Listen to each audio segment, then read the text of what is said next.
All right, good afternoon, everyone. I'm Pamela Bouchard with ATSSA's Member Engagement Department. We are pleased to present today's webinar to you, a virtual town hall meeting.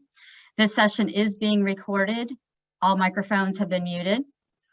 There will be a Q&A portion of the program toward the end, but at any time you may post your questions in the Q&A option on your Zoom navigation bar. There will also be a quick survey at the end of the webinar that will automatically pop up. So your feedback is welcome. We definitely want you to fill out that survey. And again, please ask questions at any time using the Q&A option on your Zoom navigation bar. Nate, I'm going to pass it over to you. Thanks, Pamela. I appreciate it. Hey, everybody. I'm Nate Smith. I think I know most of you on the Zoom here. I am Vice President of Engagement here at ATSSA, and I'm joined today by one of our consultants at ATSSA, Kathy Ruffalo, who's been consulting with ATSSA for quite a bit, quite a long time. No offense, Kathy, but quite a long time. And she's really just a great expert on all things infrastructure, all things transportation, and certainly on the funding money side of all sorts, like the highway program, including the Highway Safety Improvement Program. Since the government relations team, myself, Cameron, and Renee have been going around the country talking about the infrastructure package that was signed into law last fall in November, one of the questions we've been more recently getting from members is, when can we expect to see an increase in money flowing from the federal government to the states as a result of this recently enacted infrastructure package? And so we thought it would be a good idea to put some numbers together, talk about what that process is, why there's been this seeming delay, perceived delay, and in some aspects, real delay, and getting some of the increased funding levels out the door, and what the future looks like. So we'll take a few minutes and kind of go back to the basics about what comprises an infrastructure package in Congress. So sort of how does that all come together? And the reason that's important is because different funding pieces stem from different areas in the congressional process, which leads to some of the timing issues that goes to funding. So we'll talk a little bit about that. We'll talk about what to expect in terms of safety inclusions in the bill. Some of you will have seen some of that already, but it's worth reporting because that's your future for the next 5 years. And then we'll talk towards the end about what that forecast and that crystal ball looks like going through the remainder of 2022. And so in Congress, there are actually two types of transportation committees, two types of congressional committees focused on the things that our industry cares about. You have authorizing committees and you have appropriations committees. And the authorizing committee, for those of you who have come to DC before, to our fly-in or in other ways engaged in the legislative process, these are the committees like on the Senate side, the Environment and Public Works Committee, the Senate Commerce Committee, the Senate, excuse me, that should be Banking Committee, I apologize. And on the House side, that's the Transportation and Infrastructure Committee and the Ways and Means Committee, sort of the money side and the policy side. In addition to that, for all of this to come together and be signed into law, there's an appropriations portion that needs to be completed as well. And both the House and the Senate have their own versions of an appropriations committee. So on that authorizing side, so again, think about the Public Works Committee in the Senate and the Transportation and Infrastructure Committee in the House, that the role of that committee is to set policy and priorities for the committee and for Congress, to authorize the funding levels for the Highway Trust Fund, and that's called contract authority. For an example of that would be setting the annual levels for the Highway Safety Improvement Program. And that's something that we certainly care deeply about. That's the core federal program for roadway safety infrastructure projects all around the country. That is a formula program. So the money goes out to all the states via formula. So every state gets a share of that. The authorizing committees determine the formula that's going to be set for the states, and it authorizes other highway trust fund and general fund grant programs that are out there. On the other side of the House, which is the Appropriations Committee, they provide the okay to send the funds from the Highway Trust Fund. So the authorizing committee sets the levels, the Appropriations Committee gives the green light, so to speak, for the funds to be spent from the Highway Trust Fund. And that's called obligation limitation. And so those are two words that if you are sort of a wonky in the weeds transportation policy person, you hear bantered about quite a bit. Appropriations committees also provide advanced appropriations to pay for some of the programs. And that's important, and we'll talk about that in just a moment. And it's a little unusual in this iteration, the IIJA, the current infrastructure package, talks about and provides for advanced appropriations, and that's a little bit of an unusual process. And then finally, an appropriations committee also determines which general fund programs are going to be funded. So if money is coming from the general fund, versus say the Highway Trust Fund, the Appropriations Committee has some leeway and jurisdiction about picking and choosing which ones they want to move forward with. Kathy, I'll hand it over to you to talk a little bit about the three different pots of money and sources of money that are in the Infrastructure Investment and Jobs Act, also known as the infrastructure package. Sure, and hi everybody. Well, first of all, let me just say that you've heard of sausage making in Washington, but I'm going to poke at Nate here, or it could be baking. It could be baking. Yes. Yes. Making something, but it can get a little complicated. But as Nate said, there are really three ways that programs in the infrastructure bill are proposed to be funded. There is the Highway Trust Fund spending, which is what we're used to working with. As Nate said, the Highway Safety Improvement Program, the Surface Transportation Program, the National Highway Performance Program, all of the big formula programs that we're used to seeing each year, those come from the Highway Trust Fund. So we're very familiar with those. In addition, infrastructure bills typically have a handful of what we call general fund authorizations, meaning the authorizing committees will authorize the funding, but as Nate said, the appropriations committees have to actually provide the funding. What's new in the infrastructure bill is that block advanced appropriations, and it really means just that. It means that Congress has provided the funding for each of the 5 years for programs that have advanced appropriations, and there's no intervening action that Congress has to take. That money will be there every year based on the levels that are in the infrastructure bill. So I like to think of the infrastructure bill in two pieces. There's the regular authorization bill, which has the Highway Trust Fund spending and those general fund authorizations that we normally see. And then there's this new piece, this advanced appropriations piece. So think of the bill kind of in two different and distinct pieces. Go ahead, Nate. And you know, the interesting thing about that is exactly right, Kathy, is that members need to remember that this infrastructure package is both a highway bill reauthorization and layered on top of that an infrastructure package.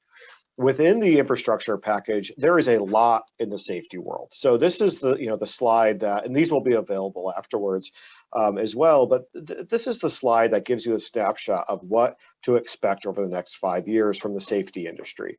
I'm going to talk a little bit about each of these blocks here in a second, but this gives you the overall picture as to what that federal landscape looks like over the next half decade. So at the very top of the diagram is the Highway Safety Improvement Program. This is the bread and butter. This is the core federal safety program that's focused on basically our entire industry. This, in the IIJA, this sees a significant increase over previous funding levels for safety. All told, over 5 years, and including the Highway Rail Grade Crossing Program, you're just shy of $17 billion over 5 years. So this is a real serious pot of money. Additionally, and this is where some of those advanced appropriations comments come in, what Kathy was talking about a moment ago, is the IIJA also creates a brand new Safe Streets for All program at $5 billion. And this is a competitive grant program. So whereas the HSIP, the HSIP program, is formula, whereas every state gets a portion of it. And states are allowed to, and in many ways encouraged to spend their HSIP dollars in local jurisdictions. They're not mandated to do so. They could theoretically spend it all on state-owned roads. The Safe Streets for All program at $5 billion is a competitive grant program. So units of government will apply to the federal government for these competitive grants. There won't be a formula out to the states, but rather it'll be something that a locality, a county, an MPO, a tribe, a tribal nation would proactively go after. And these are the types of projects that will likely be included in Safe Streets for All are really focused on providing funding for a a locality's Vision Zero program. So if you are in, some of you have heard me talk about this, but if you are in the sort of the pedestrian safety world, the protected bike lane world, if you do a bunch of safe routes to school projects, those are the types of projects I think are very likely to be looked favorably upon when this grant program gets out the door. In terms of timing, it looks like that the notice of funding opportunity for safe streets will likely be next month in May. And so expect, if you are working with some of your locality customers, expect to start seeing some of these opportunities start flowing this summer. At least the application process, the actual dollars will take a little bit longer to go out the door to the recipients, but the NOFO is expected here in the next month and a half. Additionally, in the IIJA, there's $300 million over 5 years for rural road safety. And not only is it rural road safety, but it is rural road safety projects that will mitigate against roadway departure. And that's exactly what our members do. That's guardrail, that's rumble strips, that's signage, high friction, you name it, it can fit into the roadway departure category. And so that's something that we're very excited about. That also falls under the Rural Transportation Grant Program. And so again, that is going to be a grant related versus some of the formula fund that I was talking about a moment ago. The other increase in safety projects that you're going to be seeing over the next 5 years is tribal road safety. This is doubled from previous funding levels, from $60 million to $120 million, again, over 5 years. So if you are either working on tribal roads or you're a manufacturer supplying to tribal road projects, look for increased interest for some of these safety projects through that particular program. A new one that has come out of IIJA is a focus on wildlife crossing crash mitigation. And this is going to be $350 million. I was just over 5 years. I was just talking with FHWA about this particular new program, and they have not yet gotten to this part of standing up this particular program. Kathy can I think agree with this, that there are a lot of new programs in the IIJA, most of which, or at least a good chunk of which, U.S. Department of Transportation will be in charge of creating the framework around, the parameters, getting those notices out the door, reviewing applicants once they come back in the door. There's a lot of work to be done at US DOT under these sort of mandates coming out of the IIJA. Some of these will become, need to get out the door right away. Safe Streets for All being a great example of that. Like I said, we expect to see that in the next month or so. Wildlife crossings will take a little bit longer to get out the door. So, I would just caution you that if you're interested in a particular piece of one of these grant programs, depending on which one it is, there may be a slight delay in getting that out the door just for a list of priorities that DOT is working through. Pedestrian security is also a new grant program. This is very small. $25 million to you, me, and the next person is sounds like a fair amount of money, but in federal government, of course, that is not a lot of money. But it's $5 million, and it's a pilot $5 million annually, and it's a pilot program focused on pedestrian security. So think about protecting downtown areas from intentional vehicle incidents. So someone who decides to drive through a crowd of people intent on killing people, this would be a pilot program to try and combat against that. And then the final piece on here that I decided to pop on was the Transportation Alternatives Program, which is set aside within the Surface Transportation Block Grant Program. So this is $7.2 billion over 5 years. And not all of it will go to ATSSA related type projects or our type of industry projects, but a fair amount of it is really focused. They've just underscored in the last few days, DOT has underscored that safe routes to school would be eligible under transportation alternatives. So not only do you have the $5 billion on the Safe Streets for All that those types of projects will likely be eligible for, but you also have this transportation alternatives TA, which some of that money will be going to safety projects as well. A lot of these projects are sort of in line with the Complete Streets narrative.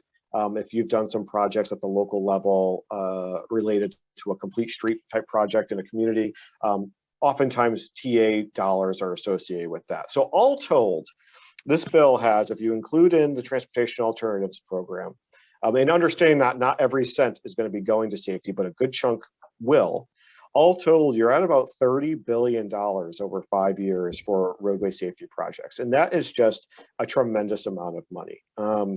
There are other things that, as the advocacy team at ATSSA, we're certainly not 100% thrilled. If we had the pen, would we have written this differently? Of course.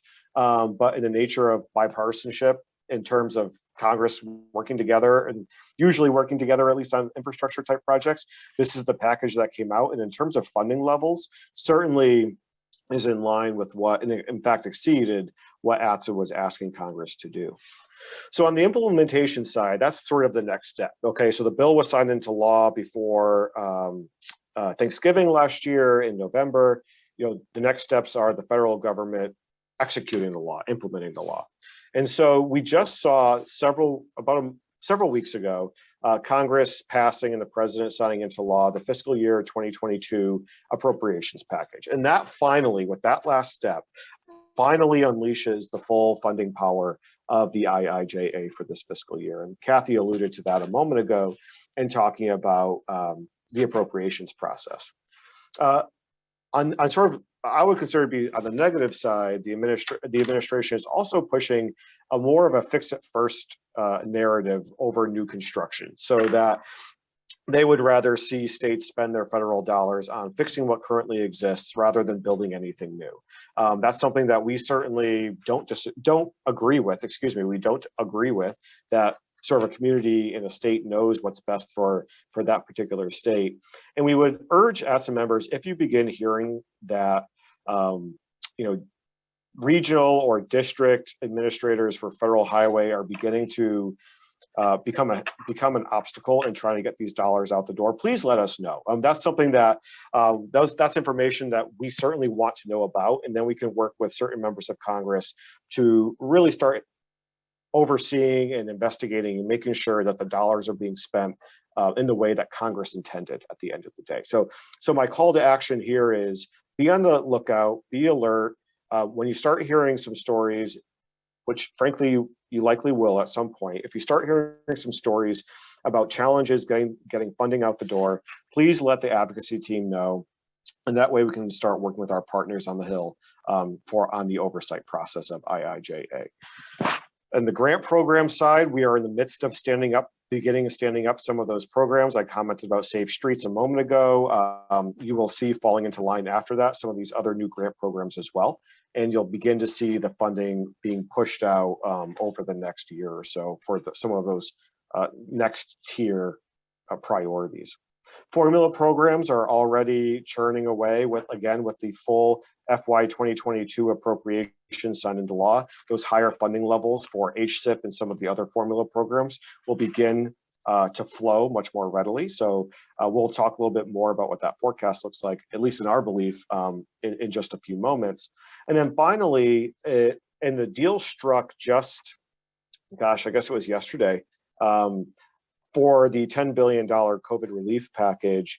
Within that package is actually an eligibility for COVID relief funds to be used for construction projects. And that's something that industry, as well as state DOTs and municipalities, have been fighting for, that flexibility since the COVID relief packages were signed into law. And so that, assuming that stays in the final package when it's signed, when it's passed by Congress and signed, that will be a good win for municipalities specifically to be able to use some of those excess funds for transportation projects. So see that as an extra potential opportunity for projects in the near future, in addition to everything we've just talked about. On the negative side, gas prices are really high, and that's not a surprise to any of you. You're out there every single day with your trucks, with your fleet. You absolutely know the impact of current gas prices. One of the ways that certain members of Congress and state legislators have taken upon themselves to try and combat that is to introduce legislation focused on either suspending, halting, putting a hiatus on, a holiday, whatever you want to call it, suspending either the federal or that particular state's gas tax in order to bring down the price of fuel. The challenge with that is multiple. For one, we know that not every cent, if that were to be enacted, not every cent gets passed on to the consumer. We know that for sure. And so even if that is well-intentioned and a legislator wanted to relieve give some relief the pressure of those gas prices, we do know that suspending the gas tax is not cent for cent going to impact the price at the pump. We also know that a suspension in a gas tax, be it federal or state, requires that suspension to stop at some point. Congress and state legislators are really, really good at kicking that can down the road. So if you want to do a suspension for, say, let's take the federal one, for example. The bill that's in Congress, both the House and the Senate right now, would suspend it for the rest of the calendar year. So it would go through New Year's Eve of 2022. That means on January 1 of next year, 2023, you have a 18.5-cent gas tax increase. And the reason I say that is because that's what the current tax rate is on unleaded fuel right now, is 18.5 cents, just about 18.5 cents. And so if you have suspended the gas tax for the rest of the year, that means that on January 1, that tax would come back and you would see a significant increase at the pump on New Year's Day. And that's not something that I got to imagine any member of Congress is going to want to have to deal with come New Year's of 2023. Additionally, the gas tax makes up a lion's share of the Highway Trust Fund. And the Highway Trust Fund is what allows us to do multi-year transportation bills. Whether it's IIJA, likely in the future we'll go back to your more traditional highway bill reauthorization. The gas tax is really the generator of our ability to do a 5-year certain guaranteed highway bill. And without that gas tax, that argument for being able to do a multi-year bill falls away and starts to crumble. And in a worst case scenario, goes away completely, and we would not be able to do a multi-year bill. We would be forced to be in a year-over-year appropriations with everybody else, and that would be an absolute disaster. And so that certainly we are very concerned about the prospect of these gas tax holidays. At the federal level, I will say right now that our expectation is that's likely not to go anywhere. That doesn't mean we're not taking it seriously, because we are absolutely taking it seriously.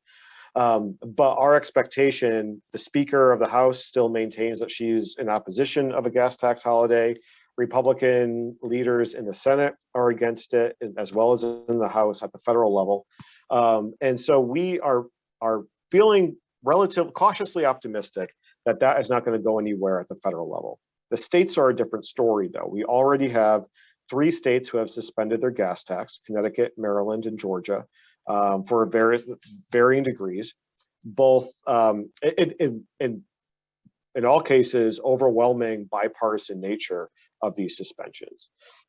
And we have a whole slew of states, about 12.5, a little bit more, who are also considering suspending the gas tax. In fact, we expect one to be introduced in Virginia here shortly.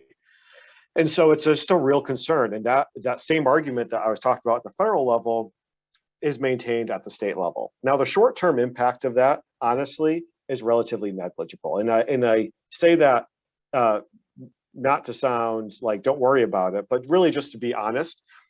At the state level, because states are by and large flush with cash right now, they have surpluses, are backfilling what would be a deficit in their transportation fund because of the suspension of their state gas tax with either surplus money or COVID money or other funds that they have in their coffers. And so you wouldn't in the short term, you would not necessarily see a gap in funding at the state level. Now, if that suspension continued, the scenario where I say state legislators might want to keep kicking the can down the road because they don't like the idea of that gas tax coming back. At some point, you come to a juncture in the road where you would have to make a choice. Whether we bring the gas tax back or do we cut the program, because you have to have some sort of balanced budget at that state level. And so that's certainly a real concern.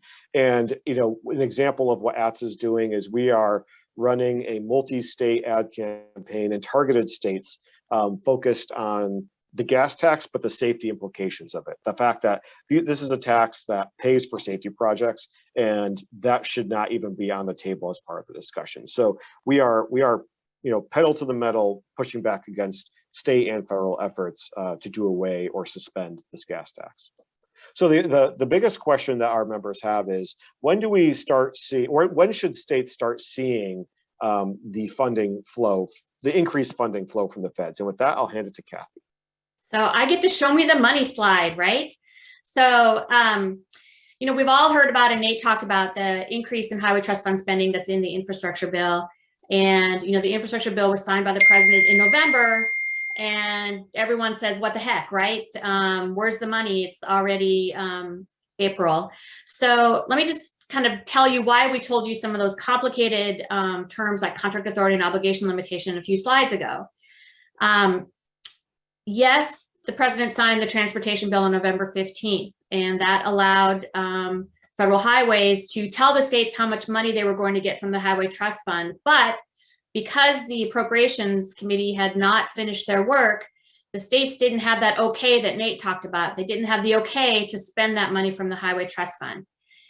On March 15th, about what is that, 4 months later, Congress did finally pass an omnibus appropriations bill, which finally gave that okay. But again, we still saw a delay. And that's because federal highways had to take that okay and actually turn it into sending out obligation limitation. Remember that term from Nate's slide, obligation limitation out to the states, which is the okay to start spending. And that just happened on Friday, April 1st. So the good news is all of the okays that we need to start spending that highway trust fund money, including that increase, is there. But it's going to take a little bit of time for things to ramp up at the state level. We've obviously lost some very valuable time from November when the bill was signed until April 1st, when folks got the okay to start spending. And those of you from the northern tier states really know how valuable time is, especially in the spring, when it comes to bid lettings and getting things ready to take advantage of that nice weather in the summer and fall. So the good news is the money is there, and you should start to see an increase in activity. States have until August to spend that obligation limitation that they received. So there is, I should say to obligate that money by August, or they have to give it up to other states that can use it. So I do think you'll see states really start to ramp up so that they can obligate all of their funds by that August date. So again, we hope to see some increased activity coming your way. With regard to advanced appropriations, as I said on the other slide that I had, advanced appropriations is just that money was there on October 1st. It is not subject to any okay from the Appropriations Committee. It doesn't have to have any intervening action, as I told you. So that money has been there. However, one of the things that has been holding up federal highways and USDOT on some of these new programs is staffing. They did not have the authority to hire more folks to start putting out grant notices, reviewing grants, and doing the oversight until the appropriators gave them the same okay that we were waiting for. DOT is saying they want to hire over 1,000 people. That's what they say they need. Well over 1,000 people to do all of the work for the discretionary grants and advanced appropriations that they have. So that may take some time, which is why on the slide that Nate had, when he had all the boxes in the circle, and he talked about some of those programs that we're still waiting to see notices, rules, how they're going to be managed. And that's because DOT has had to prioritize all of those new programs because of staffing and the delay that we've had. So there are some programs that will just take a little bit more time, but those are going to be on the discretionary grant side. And hopefully the big programs start to move quickly too. General fund authorizations, as I said, those are just subject to the whims of the Appropriations Committee. Once they give the same okay that everybody else has to have except advanced appropriations, those things are good to go as well. So hopefully, as I said, we start to see some real movement coming your way. And certainly, I know I'll speak for Nate, would love the continued feedback on how things are going. And if there are other barriers that you all are running into outside of the money that might be impeding some of the work that you all look to do. Go ahead, Nate. Great. here are two barriers that at least we're very well aware of. And so we are thrilled with, like I said before, we're thrilled with the funding levels. Certainly there's challenges with fix it first versus new construction, and some other challenges that are out there as well. Two other challenges that we know industry is facing are material challenges, shortage challenges, as well as workforce challenges. On the material side, we understand that it's impacting every segment of ATSSA's family. We also will be sending out a survey shortly gauging the current impact on material issues and what particular materials are having shortages. The administration is actually, I was talking with one of their infrastructure people at the White House last week. Renee and I were at the Lieutenant Governors Association meeting. We had a chance to interact with them. And I started explaining a little bit about how this is a real concern. I mean, if the administration really wants some great stories to come out of the IIJA, particularly in the safety world, we've got to find a way to ensure that there's a pipeline for materials that are required for the types of projects that will save lives on the road. So that's a narrative that seems to gain some traction, and we'll be looking for stories about certain challenges on the material side that exist. And then potentially what that's impacted. For example, we couldn't get whatever it might be, therefore we couldn't do this project in X state. Those are the types of stories that are very impactful over at the White House. So I'll be certainly am interested in and looking for those types of narratives. Additionally, we know that there is a worker shortage. I mean, that was pre-COVID, during COVID, it remains post or as we leave COVID. That's an issue that we are certainly focused on. One area that we're working on is with our friends at the American Society of Association Executives, which is a very DC group. It's the association for people who work for associations, if you can wrap your mind around that one.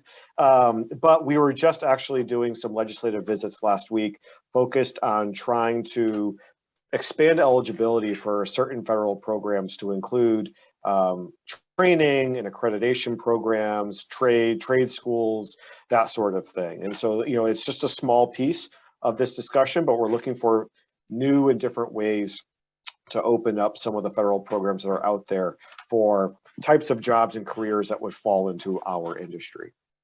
And then finally, I would just say, we have a tentative save the date for June 13th and 14th for our legislative briefing and fly-in here in DC. So please mark your calendars if you're interested in joining us. These are the hot topics we'll be talking about with legislators on Capitol Hill. So if you've got a question, please email Cameron Green. Cameron is on as well, and I'll ask him to put his email into the chat so people have got that if they've got a question about the fly-in. We are really looking forward to welcoming people back to Capitol Hill. It's been a few years since we've seen each other in person in DC.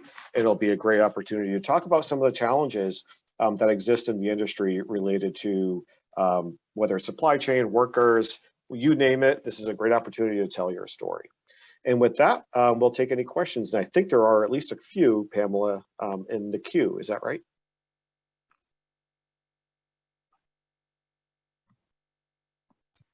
Yes, there are some questions. So we'll go with one here from Mike Long.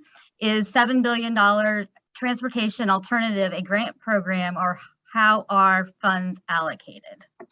So the transportation alternative 7.2 billion is a set aside from the Surface Transportation Block Grant Program, which, although the word grant is in its name, is a formula program, which is not at all confusing. But it is a formula program that goes out to the states, and also an interesting change from the other formula programs, has a mandate that some of those funds has to go down to local communities. So it goes to both states and to locals, and it's a set aside within that larger formula program. Okay, we have another question from Michael Contasente. What was the HSIP level prior to the $16.8 billion in this package? It was about $13 billion over 5 years. So we saw not quite a $4 billion increase over 5 years. So you're, quite a bit of an increase. All right. Another question from Kevin Harrison. Will there be a tutorial on the process on writing or qualifying for the grants regarding wildlife crossing? We have many DOTs that are not aware of this grant. So great question, Kevin. When I was talking to you, I'm reading from an email here, so I'm going to do that to quote them. Talking with a US DOT official, their comment was the interpretation of the grant requirements. So basically their legal team is reading the law right now and interpreting what that actually means for sort of real life at DOT, like what they actually have to do. Once that's done and established, DOT plans to have a series of engagement, listening sessions, informal webinars, and informal webinars prior to the grant offering through the notice of funding opportunity. So it sounds like DOT will be doing some educational sessions for interested parties who want to apply for that particular program. And Nate, could I just jump in on that? Yes. In addition, US DOT did put out quite a bit of information for, I think they're using the term non-traditional entities who are seeking grants. Those folks who may not be, not state DOTs obviously, but other folks you may be working with who haven't pursued federal grants or it's been a while. They have put out a lot of information on how to do that and how to put together grants. So that's another source of material if you are working with folks that are not state DOTs or folks that have not traditionally sought some of the discretionary grant program in the past. Anything else, Pamela? No, we just have those 3 questions. Great. Of course, I'll put my email in the chat as well. And feel free to reach out with any questions, comments, concerns, that you might have, especially if you've got some stories about what's working well, what's not working well. We've got 4.5 more years of oversight from the congressional side to make sure that this law is being interpreted and executed well in the way it was intended. So please keep us informed. You guys are the experts on the ground, seeing it every day. We'd love to be your advocate in DC and at the state level with Renee as well, to make sure that things are working the way they should be. So with that, thank you very much for joining us this afternoon, and have a great rest of the day. Thanks, everyone.